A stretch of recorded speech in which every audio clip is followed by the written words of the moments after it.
YouTube, Quinn Wade coming to y'all with an instant analysis on the Celtics winning barely again versus the Nets.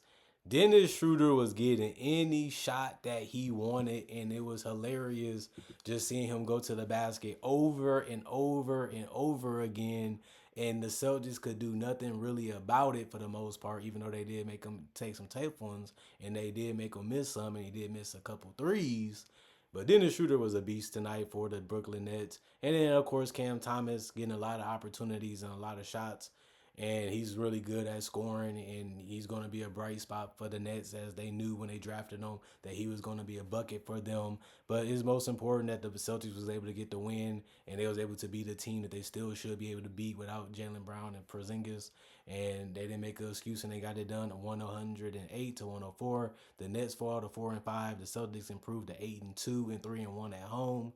And Brooklyn did get off to a good start. They had a 28 to 24 first quarter. They got outscored in the second quarter, 25 to 23. They still made it 27 to 27 in the third. And ultimately, the Celtics made up those 2 points with an 18 to 16 fourth quarter. And they was able to win overtime 14 to 10. And that was good enough to lead with the win.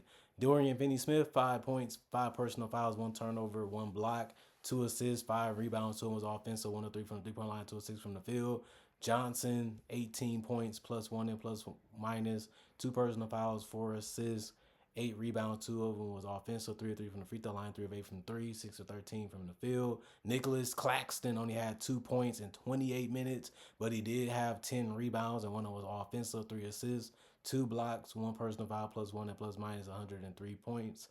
I mean, one out of 3 field goal attempts. I don't know where I got that from, but Dennis Schroeder, 20 points, -2 and plus minus, 2 personal foul, 4 turnovers, 4 steals. He only had 3 assists and 3 rebounds. He was 2 of 8 from 3 and 9 of 23 from the field. And Thomas, 31 points, -4 and plus minus. He did have 5 personal fouls, but he still played 38 minutes, 2 turnovers, 1 steal, 1 assist, 3 rebounds, 5 of 7 from the free throw line, 4 of 9 from 3, 11 of 22 from the field. Wilson, 8 points, -1 and plus minus, 1 personal foul, 1 turnover, 1 assist, 2 rebounds, 1 of them was offensive.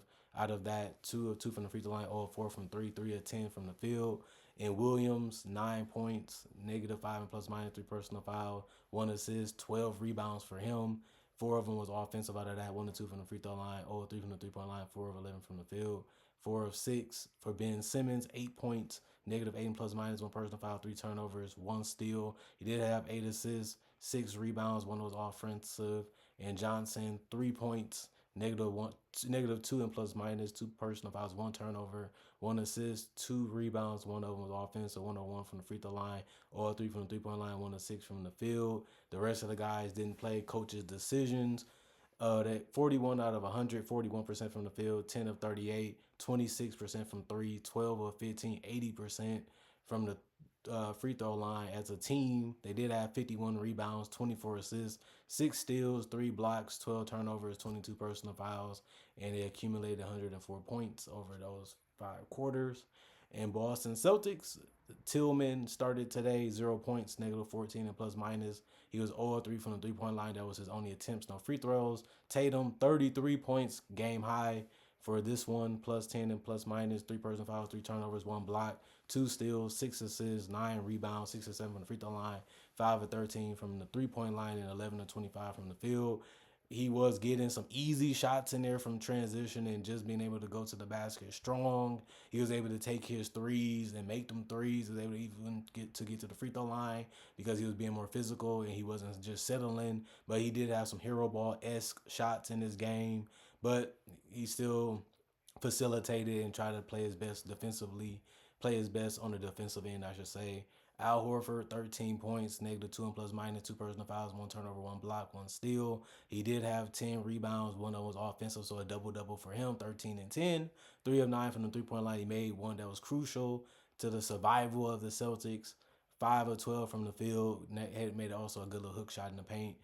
Drew Holiday, 17 points. It made a nice little bank jump shot in the paint in a crucial moment when we needed the basket, +3 and +3, turnovers, 5 assists, 2 rebounds, 1-1 from the free throw line, 0-4 from three, 8 of 14 from the field. And Derek White, 14 points, -3 and +3 personal fouls, 3 turnovers, 3 blocks, 6 assists, 3 rebounds. One of those offensive, 3 of 4 from the free throw line, 1 of 6 from the 3 point line, 5 of 11 from the field. And Sam Hauser, 8 points, +15 and +1 personal foul, 3 assists, 4 rebounds. One of those offensive, 2 of 10 from the 3 point line, 3 of 11 from the field.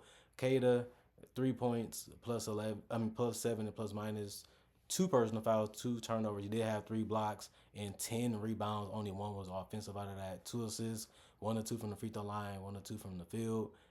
Pritchard, 20 points off the bench. That's the most off the bench for today's game for either team.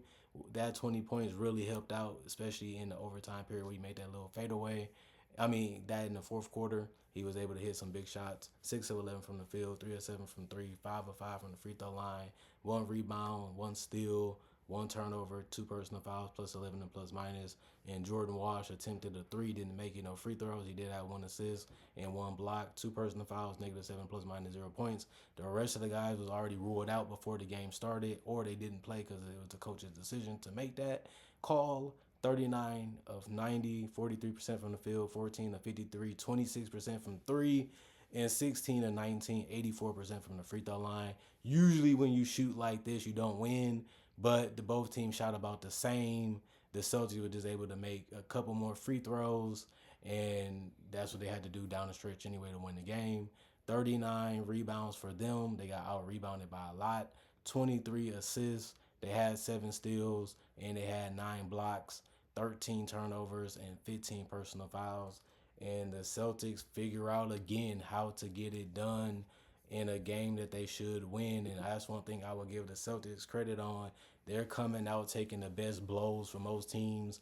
Some teams seems like we're not as good as we were defensively, but you got to give this team credit for sticking together, playing together, and figuring out how to get it done with no excuses, because that's what the defending champs should be thinking, like if they're trying to repeat as champions and go back to back, since the Warriors did it with Kevin Durant in the 2017-2018 season, showing you how tough it is to do it, because none of them three-peated since Shaq and Kobe did it in the early 2000s. And that shows you the type of mentality you have to have, the patience you have to have, the belief that you have to have, the trust you have to have, and the resiliency that you have to have, that if you get down big or you get down in a game and you still have to take care of the ball, you still have to make shots, you still have to play together and still defend well enough to be able to pull the upset or get guys in tough, uncomfortable shots, just so you can be able to take your transition or be able to get another shot to build your lead up again. It shows you how complicated and simplistic the game of basketball really is. All you have to do is score the ball, and all you have to do is stop them from scoring. It sounds easy until you have to do it against guys that want to win too. And that's the fun part about basketball, and why it's so gorgeous to watch and so fun, because this game was like, man, we can't stop Cam Thomas, we can't stop Dennis Schroeder. And then it came down to the fourth quarter, and we was able to get it together, and we was able to outscore them in the overtime period.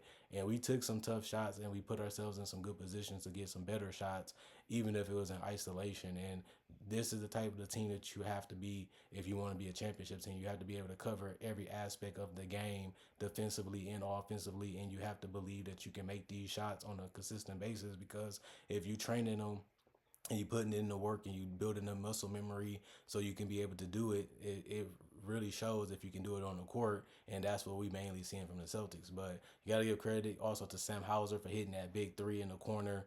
We didn't give up. We didn't back down, and we knew that they was going to come back at us. And by us always having a respect for our opponents and not taking anything for granted, just because this is our first time winning the finals after we lost in 2022, and we're a more mature team, and we have a lot of the same pieces that got us there that year and was able to help us win this year. Well, it's still this year, but the next championship be next year.